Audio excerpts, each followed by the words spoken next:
Welcome back, everyone, to the Song of Waves and Wind, where I am back here at Morlod after spending some time against spiders, and I need to speak with Uidor again. Hello there.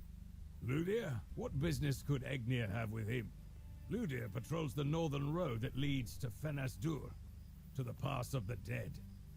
I do not like this at all, my friend. Seek out Ludir and see if Egnir is still with him. After the king pardoned the better-hearted of their kind, we thought the dead would not trouble us any longer. How wrong we were. Luthir even had shortened his patrols of late, since the ruthless dead now dare to drift further from the darkness of the haunted mountains. Why would Egnir want to go there? I haven't known him and Luthir to be particularly close, friendly as they are to each other. I don't like this at all, my friend. Seek out Luthir, and see if Egnir is still with him. All right, I shall check them. What else do we have? Yes. I also need to deliver a pelt. I decided to check out Luthir first. Perhaps it'll lead to some opportunities to inconvenience the dead. Hello there. Hail! Take care, traveler, for the road ahead is treacherous. Turn back or... Oh, wait a moment, I remember you. You were the one who came through the Pass of the Dead. What can I do for you? Yes. Yes, I have seen Egnir, but he is unwell. He's gone up the road towards Fenasdur, and he's been loosing arrows at the ruthless dead for hours. I don't know what's gotten into him, but he must carry some terrible burden in his heart. I've heard him call out to them, to taunt them, scream at them until his voice is hoarse, and still he continued, as if he labored in service of some unknowable quest. The dead will tire of him sooner or later, and I would not see him thrown away his life how after he survived the war. He would not listen to me when I told him that he ought to return to Morlod. But perhaps he'll listen to you. If nothing else, at least convince him to leave this place. All right, I'll see what I can do. I guess he decided I don't need warning if I originally came to him from the paths of the dead themselves. I've been through the place. Unfortunately. Well, anyway. Let's see if I can find Egnir anywhere, and maybe I could help him to inconvenience one or two of the dead, and help with Gimli's little quest at the same time. Ah! I think I found him! Hello? With a bitter gaze fixed upon the ruthless dead, Egnir barely acknowledges your approach. Hello? Widor is a wise man, but grief does not make a good bedfellow of wisdom. That is the very reason why I left. When my grief turned to anger, I found my own hand destroying something dear to me. Something irreplaceable. I stopped myself before it was too late, but even so, I could not shake the anger in my heart. I couldn't... Egnir does not turn to face you, and his gaze is fixed upon the ruthless dead along the road ahead. Tell Egnir that you were sent by Uldor to ask him to return to Morlod, and he mentioned that Uidor seems to be worried about him. Yes, Uidor is a wise man, but grief doesn't make a good bedfellow in wisdom. That is the very reason why I left. When my grief turned to anger, I found my own hand destroying something dear to me. Something irreplaceable. I stopped myself before it was too late, but even so, I couldn't shake the anger in my heart. In my journey back from the war, I learned that not all of the dead heeded the summons of King Elessar, and that those wretched spirits still haunt in the Vale. And so, I turned my anger upon them, hoping beyond hope that I would find some reprieve from my grief. Alas, I haven't.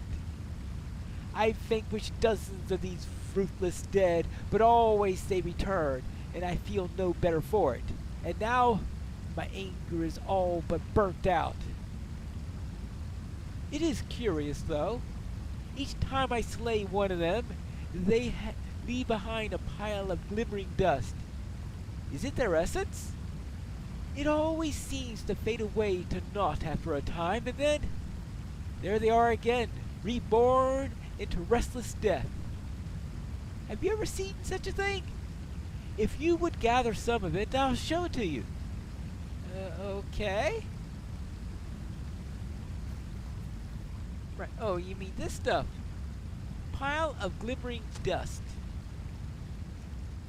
Well, I also see some ruthless dead who need inconveniencing. Oops. Okay, no, I didn't miss one there. More dust. Now, can I inconvenience this member of the ruthless, the dead who linger? Defeat ruthless dead. Right, of course. Ah, well. They seem to disappear faster than their morale makes it look like. Either that or I'm just doing a spectacular amount of damage there.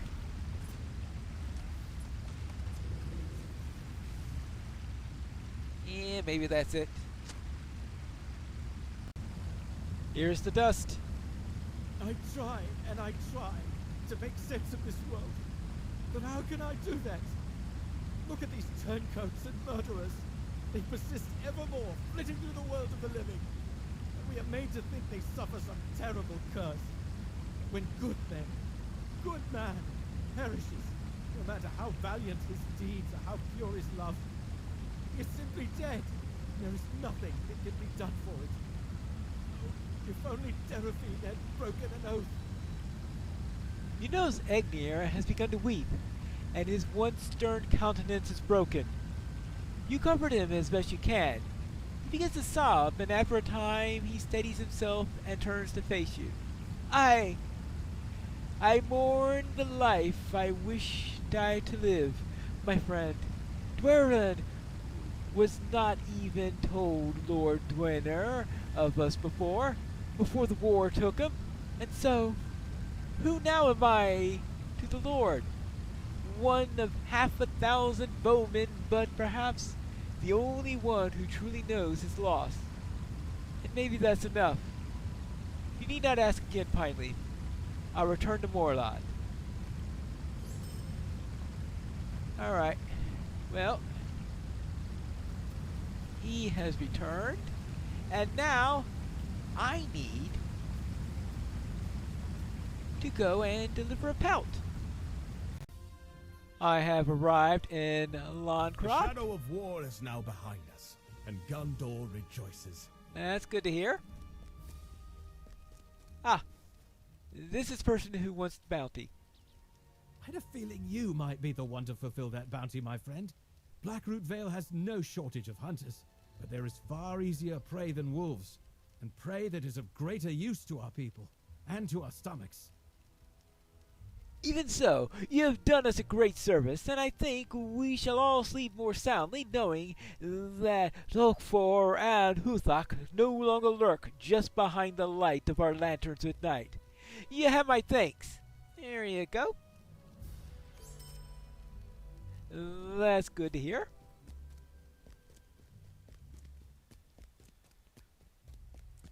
Now, let's talk about the proclamation. Ah, what an unexpected return. What business brings you to Loncroft? You inform Osmond that you have come on behalf of the king to deliver a message to the people of Loncroft. Osmond calls for the other inhabitants of Loncroft, and they gather about you as you begin to speak. You offer your sincere gratitude to the people of Loncroft, and while some appear to be heartened by your words, a few others seem dismissive of your presence in the Blackroot Vale. You apologize on behalf of the king and the hardships of Loncroft endured during the war, including accepting the refugees of Tinglebell after they were sacked by the orcs of the White Mountains. As you mentioned Tinglebell, a few of the crowd grumble and protest. After you finish your remarks, the crowd disperses. I am afraid gratitude alone is a little comfort to those who lost their sons in the war. Not to mention you have forgotten another matter entirely, that of the sleepless dead.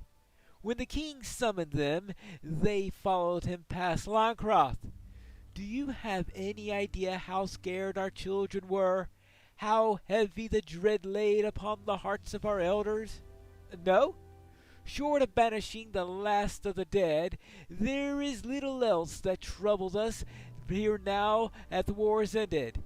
It is the authority of King Elessars alone.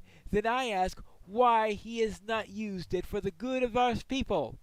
Forgiveness or no, what further use could those dead men be to Gondor?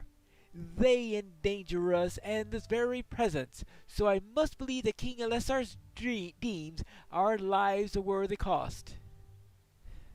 Forgive me, Pineleaf. I apologize for my harsh manner, but you have to understand that not all is well simply because Gondor has won the war. As always, you're welcome to Loncroft, but King Elessar has much still to prove to us. Okay. There's one more place we need to visit. Oh, what does Berthaland have to say? Randy set off for the Hill of Eric, with 2 young boys named Thendor and Glamion. Would you go find them? Such a dare could lead them into grave danger. Alright, I will go and find them right away. And that will be going up the hill with all that ruthless dead. Actually, it's daytime now. Maybe they won't be around so much. I have found Thendor and Glamion, but no sign of Randis. Hello? Rondi said she wasn't going to come back until she touched the stone. But it's been a long time. Alright. Well, I'll go and find her, alright? Well, if you say so. And what do you say? The Rondis wouldn't listen. I don't want to do the dare anymore. I want to go home. Alright. Well then.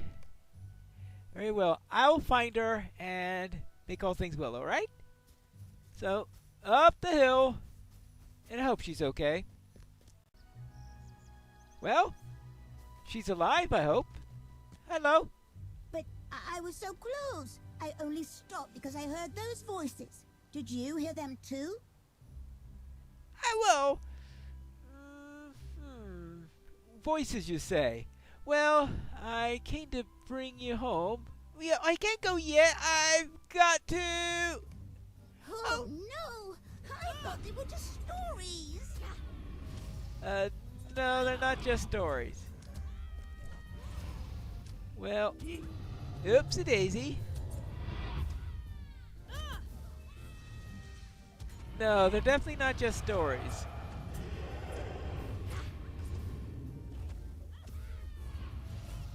Alright, I can inconvenience them for a while. Oh, unfortunately they're more to inconvenience.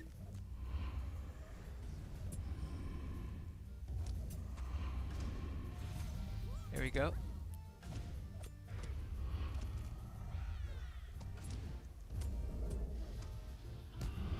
No. You're not going to do that. Oh. Oh, come on! You're inconveniencing me, apparently. Alright, well, I can inconvenience you back. Really? Stun.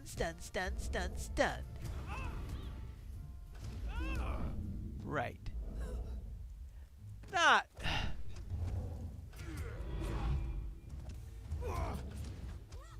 Oh well. I forgot the whole thing gets followed up by an elite. Ruthless keeper. Well, I'll keep you Really? You know how much I love stunts. Right. Alright, there we go. Now, you're inconvenienced for a while. Go on home. Oh, are they gone? Yeah, they're gone. Well, I ought to get home. Just don't tell Thendor and Glamian about this, okay? Alright, fine. Oh, I've just got to do something first. Ha! See? I told them I'd touch it. Well, it is a note stone, so I suppose she had to do it. I hope they all made it safely home. We still tell tales of the Shadow Men because there is truth to them. But too often the children think they are just that, stories. I am just grateful that you were there to protect her. Now that she is safe, I hope Randys will take this lesson to heart. The other children look up to her after all. Very well. Just one more village to visit. It's nice to see that Tinkerbell is now in friendly hands and no longer in the hands of the orcs. Hello there. Hail! What business do you have in Tinkerbell? Has the Lord sent you to check on our progress? You inform, Ravdir, that you have come on behalf of the king to deliver a message to the people of Tinkerbell.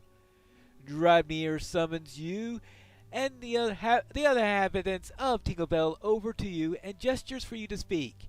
You offer your sincere gratitude to the people of Tinkerbell, and they appear somewhat heartened by your words.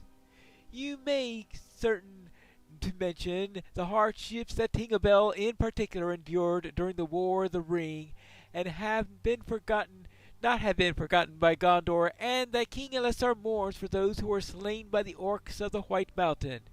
After you finish speaking, the crowd murmurs in assent and disperses.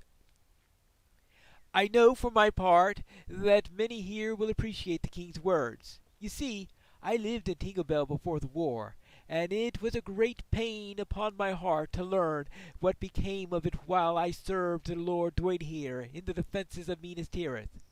I know firsthand what battles we fought and what sacrifices we made during the war, and I know well the role of King Elisar played in securing the newfound peace for Gondor. I was there, Pineleaf, but many of these folk were not. It is important that they know that Gondor remembers them and that the king works in their best interest. I thank you for your visit on the king's behalf. There is much work to be done still in Tinkerbell, and we must see to its end. Very well. So now I need to speak with the steward, and then to Rosefiend. Hello there, I delivered my message on the king's behalf. At last you return, my friend. What had the folk of Alagrant, Tinkerbell, Sardal, and Lungcraft to say of King Elisar's gratitude? I hope they were a more welcoming sort than you encountered here in Morlard. Ah, I see. I commend you for taking on such a task, my friend. It's a difficult thing to stand before the people and speak on behalf of another, knowing that words alone will not satisfy them. Always there are questions you cannot answer, fears you wish you could comfort, and promises that you cannot make, knowing you will not fulfill them. As steward of the Vale, I am no stranger to being put in such a position, but for one to speak with the voice of the king carries an even greater expectation. I don't envy you. It shall be some time before Lord Dwayne is able to return to his duties. In the meantime, I shall do my best to serve in his stead. Very well. So he continues to act as the steward while the Lord mourns. But now, I guess I should go up and speak to Rosefiend, who's probably in mourning herself, concerning my inconveniencing of some dead. Dwayne here is also here. Hello. A pall lies upon the Black Root Vale, for all her young men were drawn away eastward to war. My sons, too, were caught in the whirlpool, and Dwaylen and Daraphin will not come home again. My husband, Dwayne here, thinks to spare me the details of what befell my boys. But there is evil is not knowing. If only I knew they perished quickly and without pain. Lady Rosepin entreats you through eyes filled with tears, but when you hesitate she looks away. No, I'll not ask it of you, I know. Dwayne here thinks to spare my feelings, the hard-headed man. I am stronger than he knows, and have always been so. It is not lost to me that he was not able to save our sons from death. He with his strong sword arm and his thick shield, and I was forced to remain behind in Morlad. I, who might have been able to keep them safe. Life can be cruel, Pine Leaf, but it is crueler still for a mother in times of war. I keep thinking I will hear the sounds of my sons boasting and laughing in the wind, and then I'll see Dwaylen and Daraphin climbing the path through the village, alive and well and happy, but it is not to be so. And what does her husband have to say? I have told Rosefine over and over again that there was nothing I could do to save our sons. But she would not listen. Sometimes, when I lie awake in the silent watches of the night, Pineleaf, I wonder if it is the truth that I speak to my wife. I raised Dwaylen and Daraphin to be bold and to be valiant, and they made me proud every day of their lives. But if I had raised them to be less bold, to be less valiant,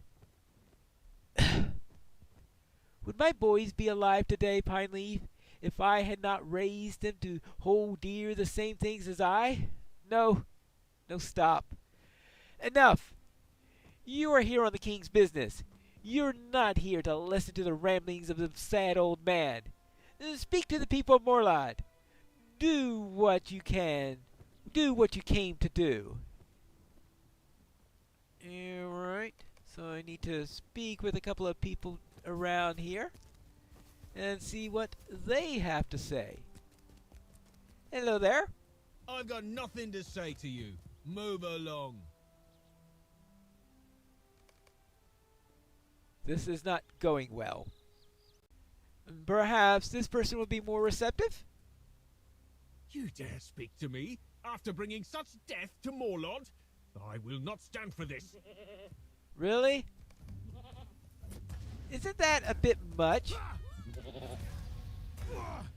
Apparently... thanks for the aid.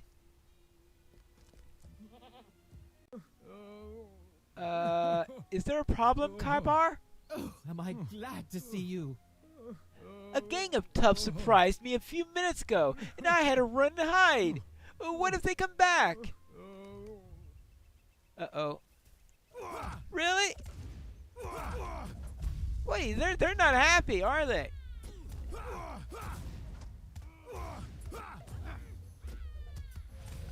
Okay. We got a few angry people here. More than a few.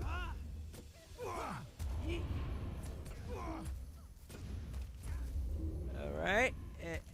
You could surrender now if you wish. Oh well. Ah, here's Gimli and Legolas. Hello. What do you got here? Arrow in a tree. Why is there an arrow in this tree? It is fortunate that this arrow was not loosened with more skill. What happened, Legolas? Someone loosed an arrow at me from hiding. I am fortunate indeed that this town of men is not of elves, or it might have hit its mark. Ha! These folk are not happy with us. I take you had the same problem, Gimli? What is wrong with these people?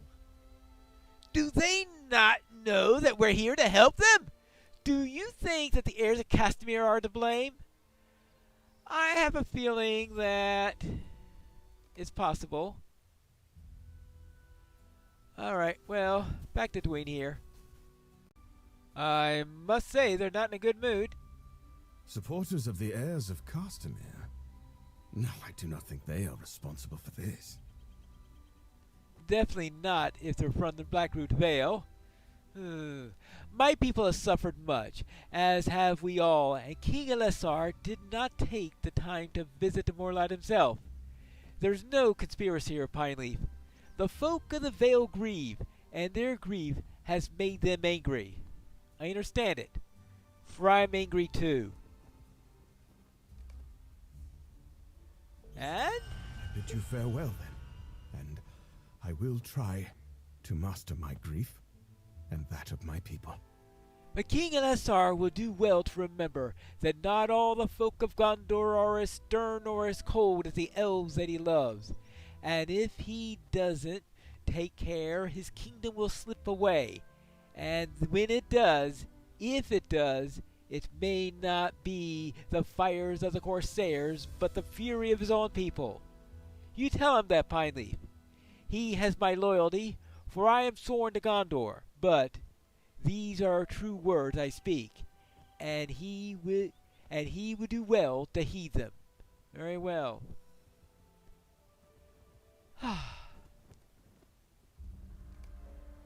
Well now, that ends our time in the Blackroot Vale, and in fact, ends our time in King's Gondor.